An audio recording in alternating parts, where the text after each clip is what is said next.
আসসালামু আলাইকুম রহমতুল্লাহ।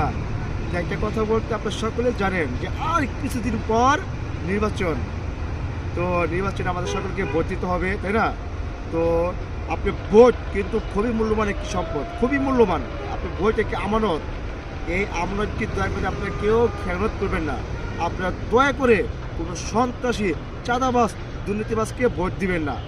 আপনি দেখে শুনে সৎযোগ্য ব্যক্তিকে ভোট দিবেন, যারা ইসলামের পক্ষে কাজ করবে। তো আপনি ভোটে যদি একটা চাঁদাবাজ ক্ষমতা যায়, সে যত খারাপ কাজ করবে, তার কিছু যে খারাপ কাজে যত খারাপ কাজ করবে, এই খারাপ কাজের কিছু অংশ আপনার আমলনামায় লেখা হবে। আর আপনার ভোটে যদি একটা সৎ যোগ্য লোক, ধার্মিক লোক যদি ক্ষমতায় যায়, সে যত ভালো কাজ করবে আপনার আমলনামায় তা লেখা হবে।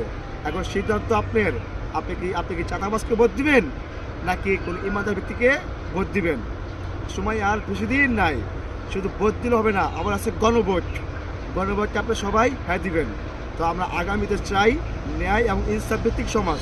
দয়া করে সামান্য কিছু টাকার বিনিময়ে আপনি ভোটটি, মূল্যবান ভোটটি বিক্রি করে দিবেন না। আপনারা সকলে বিবেকবান লোক, দয়া করে আপনার সকলকে এবার দেখে শুনে সৎযোগ্য লোককে ভোট দিবেন। সবাই ভালো থাকবেন। আল্লাহ হাফেজ। আসসালামু আলাইকুম রহমতুল্লাহ।